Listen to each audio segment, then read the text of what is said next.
Hey, what is up everybody? Welcome back to an episode of Pokemon Go. In today's episode, we're going to be talking about the Festival of Colors event coming next week to Pokemon Go, March 8th. So just a few days from now, actually. So, first of all, let's get into the main picture here. Medicham, Mega Medicham, which is super dope, as well as this flurry of colors coming up from this Pokestop and like confetti and all that kind of stuff. So very cool. And we also do see here like water themed and kind of gets into everything. And right off the bat, they're like, hey, 2 new Pokemon are coming, Mega Medicham and Bruxish. But I digress. We get into Mega Medicham raids. Mega Medicham, not that great. It does get outclassed by other Megas that are going to be debuting later in Pokemon Go. Mega Mewtwo X, as well as Mega Gallade. Then we do get Bruxish. Actually, let me not go past Mega Medicham. So Mega Medicham is actually really exciting, especially for PvP players, because it gives you a free access to Medicham. And because it will be in raids, 1, it can be shiny, but 2, there are increased level cap, or IV cap rather. So the very least you can get is that floor of 10, 10, 10. So the old best Medicham before XLs was actually 100% best buddy Medicham. So this gives you access to the cheaper version of a really good PvP Pokemon in a perfect IV Medicham, which is super cool. And honestly, this whole event, low-key, kind of great for PvP, and I'll get into that. Bruxish. Bruxish debuts in Pokemon Go. Now, this is just a fish. This is a colorful fish. Lots of people's least favorite Pokemon. It is...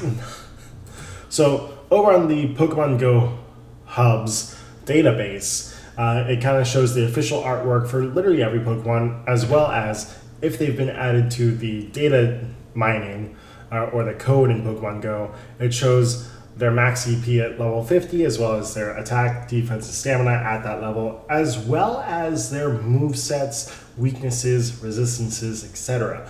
Being a water and psychic type, it becomes kind of niche in that it has all the weaknesses that a water or bug or water or psychic would have, but it resists fire, ice, psychic, steel, water, fighting types, which is most of the PvP meta. So this is actually really nice. Plus, not only that, it gets the high damage, just like spammy water gun and bite for movesets, for fast moves, as well as the hard-hitting confusion.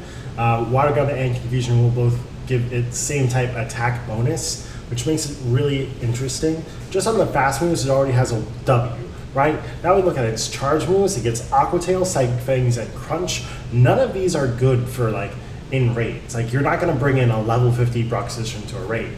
But for PvP, it definitely plays a lot of interesting roles with Aqua Tail, Psychic Fangs, and Crunch all getting access to in PvP very quickly. Psychic Fangs getting automatic debuff, Crunch getting a possibility of debuffs. So this Pokemon actually becomes a very interesting PvP Pokemon, perhaps. It is a little bit attack weighted, which isn't fantastic, but it's not exactly a glass cannon either. And then at 2701 at level 50, that means it does have play in the Ultra League with XLs, as well as just getting the Hundo and just not XLing it, it can obviously get under 1500, so it can also be used in Great League. So it could be a very interesting Pokemon. And maybe people will actually like this little fishy. Celebratory colors. Keep an eye out. Trainers will find a colorful surprise around Pokestops. I'm guessing it's that little floof of color and confetti, which is dope. I really like what Pokemon Go has been doing with a lot of their events, actually changing the map. So that's going to be dope. The event bonuses are actually really nice, with 3-hour lures, extra snapshots, as well as friendship levels increasing twice as fast. So this is actually really good for XP.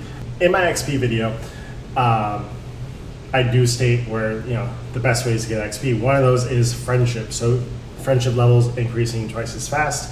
This event goes on for about a week. So you could make some significant strides in friendship in that amount of time. And of course, take a few snapshots during the event for a surprise every day. I believe the cap is going to be 5 times. It's usually about 5. Each photobomb will guarantee a Smeargle encounter, and when you get a Smeargle encounter, it can be shiny, so that's very dope. It only comes around usually once a year, or in very limited other occasions, which is again stated right here. Will no longer appear after the event concludes, so get it while you can. Collection challenge, so there will be a challenge going on. And it does also give you a lot of XP, 20k XP, and a lure module. The encounters in the wild are actually not bad. A lot of them are shiny eligible. A lot of those shinies are quite good. And again, this kind of has some interesting PvP implications with Lickitung, Galarian, Zigzagoon, Bruxish, Stunky, Pelipper, the evolved form of Wingull, of course, and Wormadam, actually. Trash Coat Wormadam is quite good in PvP, especially in the Great League. And then just some phenomenal shinies like Wobbuffet and Shuckle. So very cool. Lickitung can be farmed for XLs, as XL Lickitung is ridiculous. And then Galarian Zigzagoon, very nice as well. 1-star raids, again, very colorful Pokemon, and Pokemon that have very striking shinies as compared to their normal ones. So Esper, very striking shiny. Rockruff, crazy. Marini, PvP focused. Bruxish, Executors, Cryogonal, and Druddigon. Again, Druddigon, very good shiny. And then 5-star raid Ho-oh. Ho-oh is just so good. With Elite TMs, you can put the Sacred Fire on it. This isn't going to be a Sacred Fire Ho-oh, it's just a regular Ho-oh. But with Elite TMs, you can put on Sacred Fire. And of course, it's good in PvP as well. Getting way up there for Master League, as well as being a fire and flying type, being able to handle a lot of those steel types. And of course, Mega Medicham. In the field research, we have the real spicy news, and don't let this Oricorio surprise you. So the Oricorios in not exactly the small font, but it's in the font, not hey, read me. They are going to be region locked. So my region is the pom-pom style Oricorio, so I would be getting pom-pom style Oricorios.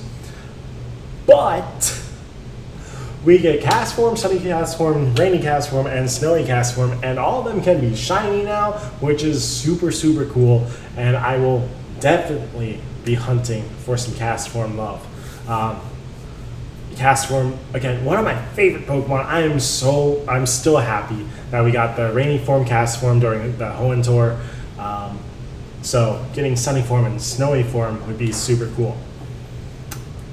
And a new avatar items, as well as this avatar pose. This avatar pose reminds me of LeBron James back when he was with the Heat, when he would do the talcum power and throw it up. That's what this reminds me of. But it's nice, it's cool, it's definitely dope. And then those avatar items actually, I think, free in the shop right now. So very cool. But yeah, that's everything to do with the Festival of Colors event, which is surprisingly good for PvP. And new Pokemon, solid shinies, really solid shinies to hunt, some rare Pokemon to hunt. So just very cool, and some pretty good XP bonuses, as well as lure modules lasting for 3 hours. There is a glitch currently going on with the Goldingo, and some connectivity issues between Pokemon Go and the Switch, which I'm currently having those issues. But when you do get your golden lure module, it's any lure module lasting for 3 hours. So you could camp out some golden lure modules and get some coins.